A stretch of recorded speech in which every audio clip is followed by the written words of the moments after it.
Good afternoon, everyone. President Trump's powerful efforts to secure our homeland are working. According to newly released numbers, last month, Border Patrol saw a 93% decrease of illegal aliens crossing the southwest border between ports of entry from May 2024 under Joe Biden, when they encountered more than 117,000 illegal aliens. And this particular statistic is absolutely astounding. In the month of May, under the Trump administration, 0 illegal aliens were released into our country by Border Patrol. Let me say that again. Not a single illegal alien was released into the interior of the United States of America last month under this administration. Let's contrast that to Joe Biden's failed leadership, where immigration officers were wasting their finite time and resources processing dangerous illegal aliens for release into the United States. President Trump immediately terminated that reckless Biden-era practice that undermined the rule of law, jeopardized public safety and our national security, and diverted critical resources away from stopping deadly drugs and violent criminals from entering our country. That's the reason why not a single illegal alien was released into the interior of the United States in the month of May. And as a result, we now have a border that is reaching unprecedented levels of operational success. The efforts by President Trump to stop the illegal immigrant invasion and secure the border in this short amount of time represent one of the greatest achievements by a presidential administration in the history of our great country. With illegal entries being overwhelmingly halted, the Trump administration is dramatically ramping up efforts to arrest and deport all of the millions of criminal illegal aliens that Joe Biden let into our country over the past 4 years. President Trump has directed all of our ICE officers to do everything in their power to carry out the single largest mass deportation operation in history. Illegal criminals who are hiding in America's largest so-called sanctuary cities will be increasingly targeted for removal. Radical Democrats will no longer be allowed to shelter illegals who threaten public safety as part of their cynical efforts to expand political power, drain the American taxpayer, and artificially lower wages and steal American jobs. ICE officers are courageous heroes, upholding the rule of law and keeping our citizens safe. And they have the full and unwavering support of this president. In economic news, President Trump's pro-growth agenda is delivering for the American worker. Through the first 5 months of the Trump administration, real blue-collar wages are up nearly 2%. It's the strongest growth in nearly 60 years and a stark contrast from the negative wage growth seen during the first 5 months of the Biden administration. America is quickly returning to the successful formula of the first Trump administration: low inflation and rising wages. Once the big, beautiful bill is passed, this positive trend will only accelerate. Senate Republicans are continuing to push this critical legislation forward. The One Big Beautiful Bill will drive growth and supercharge the American economy. The Council of Economic Advisors found that the One Big Beautiful Bill will raise take-home pay by nearly $14,000 for a year for the average family of 4. The CEA also found that the One Big Beautiful Bill will increase wages as much as $11,000 for the average worker in America. The One Big Beautiful Bill expands the child tax credit and makes it permanent for more than 40 million families with children. And the bill will deliver no tax on tips, no tax on overtime, and substantial tax cuts for our incredible seniors. Simply put, the One Big Beautiful Bill is a massive win for middle-class Americans. When nearly 80 million Americans sent President Trump back to this White House, they were doing so expecting these popular policies to be enacted. Republicans in Congress have a mandate to deliver, and President Trump demands they send this historic bill to his desk for signature by Independence Day, July 4th. The American people are fully behind President Trump. According to brand new polling from Insider Advantage, a clear 54% majority of Americans approve of the job President Trump is doing. That's because this president is keeping his promises and taking action every day to improve their lives. And passing this bill will help fulfill a number of President Trump's core campaign promises. Now, regarding the ongoing situation in Iran, I know there has been a lot of speculation amongst all of you in the media regarding the president's decision-making and whether or not the United States will be directly involved. In light of that news, I have a message directly from the president, and I quote, "Based on the fact that there's a substantial chance of negotiations that may or may not take place with Iran in the near future. I will make my decision whether or not to go within the next 2 weeks. That's a quote directly from the president for all of you today.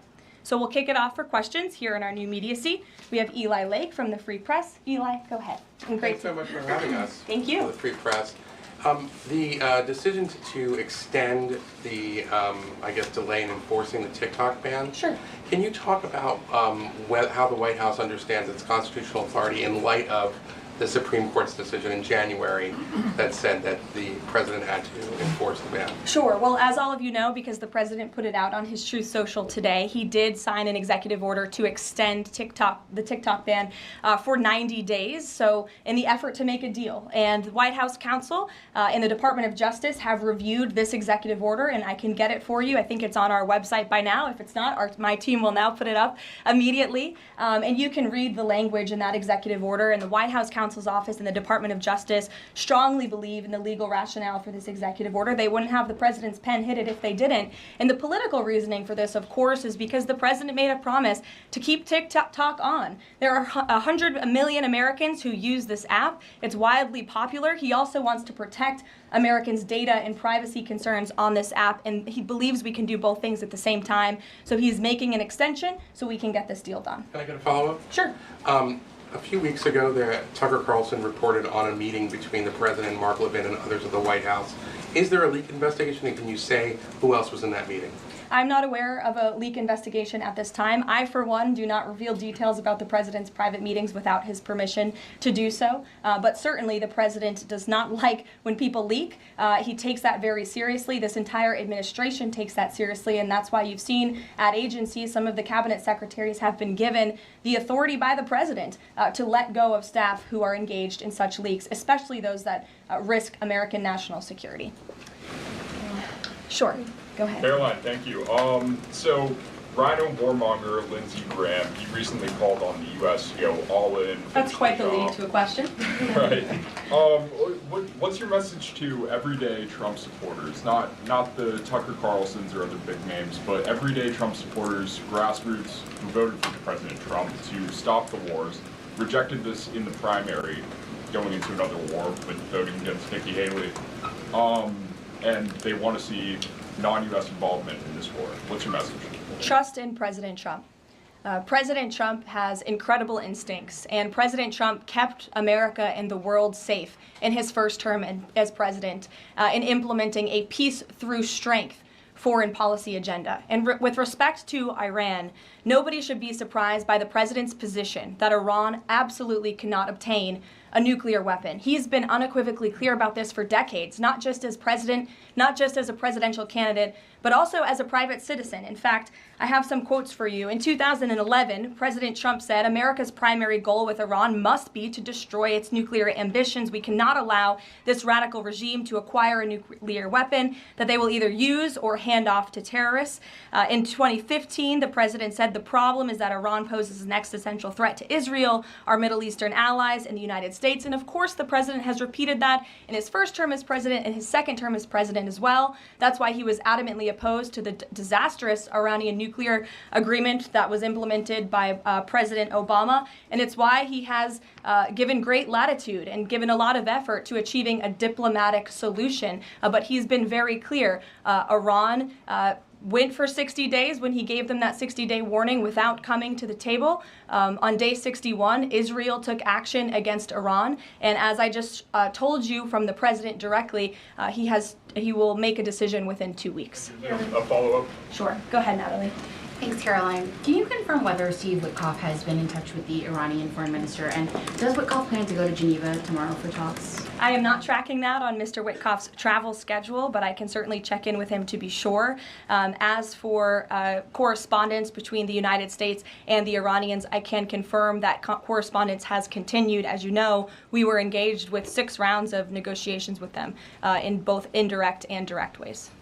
Thanks, Kelly. Just to clarify the president's statement just now, when he says that he'll make a decision in the next 2 weeks, is he saying that if Iran does not come back to the negotiating table within the next 2 weeks, that the president will strike? The president is saying that he will make a decision whether or not to go within the next 2 weeks. It's very clear and direct. And is he seeing any signs of progress? He obviously is holding out hope for negotiations, but is he seeing any inklings of progress that give him that hope that talks are still possible? Well, that's why he said in the statement that I just read for all of you, based on the fact that there's a substantial chance of negotiations that may or may not take place with Iran in the near future, he will make that decision within the next 2 weeks. What makes him think there's still a substantial chance, is my question. I'm not going to get into the reasoning and the rationale. The president believes that, but that's his position, and he will make a decision within the next 2 weeks. Karoline. Sure. Thanks, Karoline. President Trump has said previously in regard to Russia, he's used this phrase about 2 weeks several times in terms of like, we expect like a 2-week deadline and then you give another 2-week deadline. How can we be sure that he's going to stick to this one on making a decision on Iran? Well, in those deadlines, as you've seen in respect to Russia, Ukraine, might I add, these are two very different, complicated global conflicts, as you know, that the president inherited from our previous incompetent president in the weakness of the previous administration. And the president has spent a tremendous amount of time and effort cleaning up these crises that were caused by the last administration's just complete dereliction of duty on the world stage and American weakness. Now we have American strength again. With respect to Russia and Ukraine, because of that American strength and the president's leadership, we have seen these two sides engage in direct negotiations. And the last time the president said 2 weeks, you saw Russia and Ukraine have direct negotiations for the first time in years. And so the president is always interested in a diplomatic solution to the problems and the global conflicts in this world. Again, he is a peacemaker in chief. He is the peace through strength president. And so if there's a chance for diplomacy, the president's always going to grab it. But he's not afraid to use strength as well, I will add. Francesca. Thanks, Caroline. What exactly would a deal with Iran need to entail? No enrichment of uranium, and it would absolutely not, Iran is not absolutely not able to achieve a nuclear weapon. The president has been very clear about that. And by the way, the deal that Special Envoy Witkoff proposed to the Iranians was both realistic and acceptable within its terms. And that's why the president is sent that deal to them. To follow up on what you told Natalie, are the talks that the United States is currently having with Iran direct, or are those through intermediaries? And if so, which countries are acting as the intermediary right now? Out of respect for the ongoing discussions and negotiations, I am not going to get into the details of them. We've provided you confirmation for now. Go ahead. Sure, and then behind you too. Oh, sorry, thanks. Sorry. On the topic of negotiations and talks, does the president have any hopes or specific expectations for the talks tomorrow between European foreign secretaries and their Iranian counterpart? Well, certainly the entire world is on the president's side when it comes to the fact that Iran cannot obtain a nuclear weapon. This is something that pretty much all of humanity, except for the Iranian terrorist regime themselves, agree upon. And so the president expects that Europe will deliver that message directly to the Iranians. Why does President Trump believe that this 90-day extension on TikTok will provide more runway perhaps than the previous extensions that haven't led to a divestment deal? Because it's more time to make a good deal. Simple question. Dasha? Thank you so much. I know things are going day by day. Right now, the president wants maximum optionality. Is the possibility of the U.S. getting involved in regime change in Iran at all on the table at this point? And then I have one on Sure. The president's top priority right now is ensuring that Iran cannot obtain a nuclear weapon and providing peace and stability in the Middle East. On Medicaid, Caroline, Sure. The Senate put forward Medicaid provisions, particularly a lower cap on state provider taxes that hospitals have said would lead to mass closures, particularly in rural communities. Is the president willing to sign a bill that includes those provisions that Republican senators like Josh Hawley say will lead to hospital closures? Out of respect for the ongoing discussions that the White House is very much actively involved in with our friends in the United States Senate, I won't comment on that specific provision. Look, the bill hasn't been sent to the president's desk yet. There's more room for change. The president, for one, I will reiterate, has been very clear on his priorities with respect to Medicaid. He wants to see waste, fraud, and abuse ridden from the system to protect it for tax-paying citizens who deserve those much-needed benefits. He wants to prioritize the sick, the needy, the poor in this country who deserve those benefits, not the 1.4 million illegal aliens who are receiving them. And he wants to make sure this one big beautiful bill kicks those illegal aliens off of this program to preserve it and protect it and strengthen it for the American people. And the president has been very clear in that message to his friends in the Senate. Jackie. Thank you, Caroline. Sure. Logistically, if the Iranians are getting to Geneva, does that mean they've found a way to get to the White House? I am not going to get into hypotheticals, but as you heard from the president yesterday, they have expressed interest in doing so. There's a lot Philip. of pressure on the president to come to the aid of Israel. There's a lot of pressure on him to finish the job with force. How is he balancing the concern that if he doesn't choose to do that, that it would send a message to Xi Jinping about the U.S. commitment to Taiwan? Well, the president enjoys a very respectful and cordial relationship with China's president. He has long maintained that, even in his first term. And China and the United States share many strategic interests, both in terms of economics and also, of course, global affairs and foreign policy as well. However, when it comes to balancing these different viewpoints, the president is balancing a lot of viewpoints, and he is listening not just to other world leaders, but to his advisors and to people here in the country and the American people too. And I think that's what makes this president such a great leader, is his ability to listen and make a good decision on behalf of the American public based on his instincts and his experience. Don't forget, this is a president who was here before, and the world was a much more peaceful and stable place when he left office than when he came back in after the past 4 years of complete incompetence by the previous president. Philip, go ahead. Thank you, Caroline. Two quick questions. When the president says Iran is very close to a nuclear weapon, is he relying on U.S. intelligence or intelligence sharing from an ally to make that assessment? It is a fact, and the United States government maintains this fact, that Iran has never been closer to obtaining a nuclear weapon. And then if the U.S. were to take some type of military action, would the president go to Congress to seek war authority? I'm not going to engage in hypotheticals. I gave you the statement from the president. He'll make a decision within 2 weeks. Thank you, Caroline. Sure. Go ahead. Thanks, Caroline. Mary and then Elizabeth. Two questions, one on Iran and then the second on something Jasmine Crockett said this morning. So given that we know the Iranian government did order an operative to assassinate the president, is there concern that Iran might respond with non-traditional military ways to some kind of strike on Iran, such as another assassination attempt? And has the Department of Justice looked into this last attempt on the president's life? I believe Secret Service and the FBI have looked into the 2 assassination attempts that took place against the president, both of which were sad days in our nation's history. So I would defer you to the Department of Justice on where those investigations stand. But as for your question regarding Iranian retaliation, I'm not going to engage in hypotheticals again, but I can assure the American public and the world that this administration is prepared and ready to defend American interests and assets, not just in the region, but here on our homeland as well. Thank you. And then really quick on Jasmine Crockett, she said, I believe, that Trump supporters are mentally ill before calling for bipartisan support against the president. Can you respond to that, especially considering she's a rising star in the Democrat Party right now? She is a rising star. It's quite something to behold, actually. I hope that she continues to be a rising star for the Republican Party, at least. I think it's incredibly derogatory to accuse nearly 80 million Americans of mental illness. The last time I checked, Jasmine Crockett couldn't dream of winning such a majority of the public as President Trump did. And the America First movement, which President Trump has built, is filled of hardworking patriots, the forgotten men and women, business owners, law enforcement officers, nurses and teachers, and middle America, as we all know, from where you all grew up, outside of this beltway. That's who makes up this president's movement. And Jasmine Crockett should go to a Trump rally sometime and she can see it for herself. Jennifer. One on North Korea and one on China. Sure. On North Korea, they launched some rockets into the ocean today. What does the White House make of that? Do you read any meaning into that timing of that launch? And then on China, do you have any reaction to Xi Jinping's offer of intervening in Iran diplomatically? And are you seeing any signs that China would get involved militarily to support Iran? I don't believe we're seeing any signs of that at this moment in time. As for Xi Jinping's offer, I will leave it to the president to respond to that himself.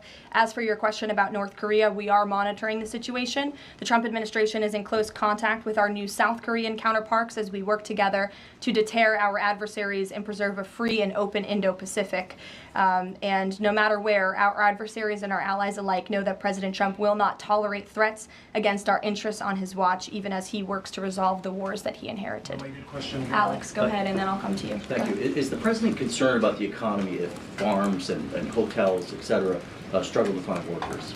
The president's always concerned about the economy. That's on his mind every day. He wakes up, he checks the markets, he checks wage growth. As I pointed out, it's a record high today for middle class and American workers. So the president's always wanting to ensure that we have a strong and robust economy for the American people and worker, and we do. As for the specific concerns regarding jobs, look, the president has made it very clear we need to remove public safety threats from the interior of our country, and that remains the focus and the priority of this administration when it comes to deportations, no matter where somebody works. If they're an illegal alien rapist or murderer that was allowed into this country in the past 4 years by this administration, the American people want those types of criminals to be deported from our country, and that's what the president is backing ICE to do. Thanks. There was an apparent skirmish between the Chinese and the Philippines in the South China Sea. Just curious if you had any reaction to that, and if the steps you're taking towards the Middle East right now are reducing your capacity to deal with that situation. I believe that happened as I was preparing and coming out here, so we'll get you a response to that. Certainly we have one, and our teams are always monitoring situations all around the globe. Okay, and then one more just on Iran. Just over the past 24 hours, we've seen some Israeli strikes on Natanz, Isfahan, and Kondab nuclear facilities. Is there any assessment just of how effective or what the result of those strikes will be?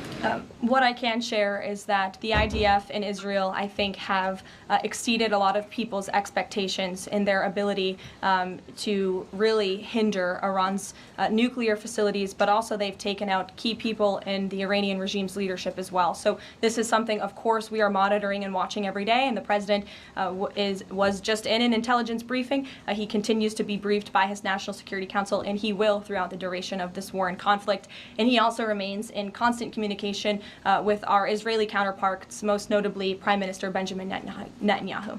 Kristen. Thank you, Caroline. We have heard from a number of U.S. officials who say that Iran doesn't want to make a deal, that they are just stringing the United States along. What is to say that they are not going to continue to do so if we continue to give them extensions, now 2 weeks before 60 days? Look, Iran is in a very weak and vulnerable position because of the strikes and the attacks from Israel. And with respect to the president's statement, I shared that with all of you. And he has been very direct and clear. Iran can and should make a deal. We sent a deal to them that was practical, that was realistic, or they will face grave consequences. Why is Steve Witkoff not participating in the talks this week? I can ask Mr. Witkoff why he is not. Thanks, Caroline. Does the president object if Israel attempts its own operation against Fordo in the next 2 weeks? I won't decide that for the president, nor will I share that here. I'll let him speak to that. And then just another one. Iran is apparently warning Europeans that if struck by the U.S., it may withdraw from the nuclear proliferation treaty. That would result in throwing out inspectors and taking the program dark. What does the president think of the value of having Iran as a full signatory of that treaty? Well, that's reckless rhetoric, but I understand the Europeans are meeting with the Iranians tomorrow, so we'll see how that meeting goes. Just one more on Juneteenth. Does the president plan to commemorate the holiday today or make any comment on it? I'm not tracking his signature on a proclamation today. I know this is a federal holiday. I want to thank all of you for showing up to work. We are certainly here. We're working 24/7 right now.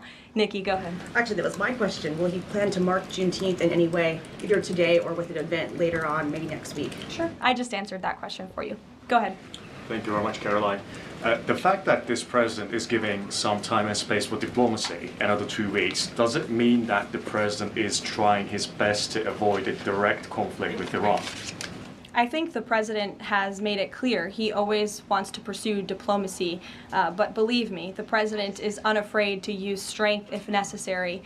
And Iran and the entire world should know that the United States military is the strongest and most lethal fighting force in the world, and we have capabilities that no other country on this planet possesses. Owen. Caroline, good afternoon. The Supreme Court, as you know, has upheld Tennessee's ban on transgender medical procedures for minors, puberty blockers, hormone therapy, etc. The White House reaction to that, please. That's a huge victory for America's children, and it's obviously something this administration believes strongly in, that young minor children should not be allowed to be subjected to chemical castration and mutilation. The president himself has taken very strong orders, or has signed very strong executive orders on this, and we are grateful for Tennessee's efforts to protect our children, and we are grateful the Supreme Court ruled on the side of the law, but also on the side of protecting America's innocent children. Elizabeth, go ahead. Sorry, I skipped you earlier. Okay, thank you so much. Secretary of State Marco Rubio announced new vetting procedures on student visas. Will this serve as a model for vetting other foreign visas?